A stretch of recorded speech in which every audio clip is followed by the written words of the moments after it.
Hello வணக்கம்ங்க.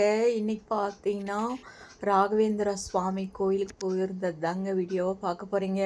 இந்த கோவில் எங்கள் வீட்டுக்கு பக்கத்தில் ஒரு 3 கிலோமீட்டர் தள்ளி தான் இருக்குது. ஆனால் நான் போனதே இல்லைங்க. இதுதான் ஃபஸ்ட் டைமாக போனேன். போன உடனே பிரம்மாண்டமான விஷ்ணு சிலைங்க. சைடில் இந்த ஆஞ்சநேயர் இருக்கார். அப்புறம் அரச மரம் பாருங்கள், பெரிய அரச மரம். அதுக்கு முன்னாடி லிங்கம் இருக்குது. அப்புறம் பார்த்திங்கன்னா ராமானுஜர், அப்புறமா பட்டினத்தார், அருணகிரிநாதர், அப்புறம் புத்தர், இவங்க எல்லா சிலையும் இருக்குங்க. இதெல்லாம் எப்போ பண்ணாங்கன்னு தெரியல, எவ்வளோ வருஷம் ஆயிடுச்சுன்னு தெரியல. ஆனால் நான் இவ்வளோ நாளாக இருந்துச்சு பார்க்காம போயிட்டேன். அப்புறம் பார்த்திங்கன்னா பின்னாடி ஒரு அம்மன் இருக்காங்க. சிவனுக்கு முன்னாடி நந்தி இருக்காங்க.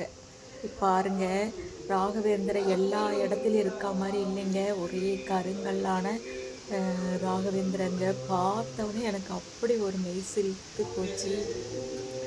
அவ்வளோ ஒரு அம்சமாக இருக்காருங்க. சைடில் பார்த்திங்கன்னா பாண்டுரங்கன் இருக்காரு.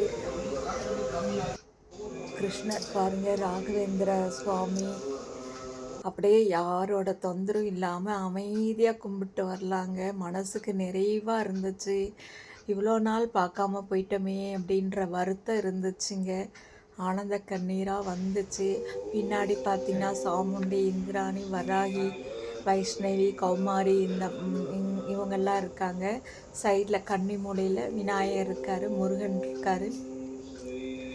சுற்றி பார்த்தீங்கன்னா லிங்கம் வச்சுருக்காங்க. அது 108 லிங்கமா என்னன்னு தெரியலைங்க. அவ்வளோ லிங்கம் பதிச்சிருக்காங்க கோயில் சைடில். இவங்க துர்க்கையோடு சேர்ந்த அம்மனுங்க.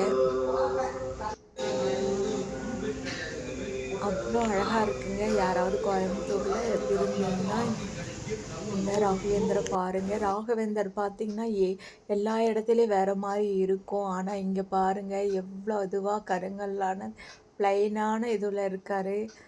அவ்வளோ ஒரு இது போனோடனே எனக்கு கொடுத்துட்டாருங்க. அவ்வளோ ஒரு சந்தோஷம்னா சந்தோஷம். அது பாருங்கள், லிங்கம் எப்படி இருக்குது, பின்னாடி பதிச்சு வச்சுருக்காங்க.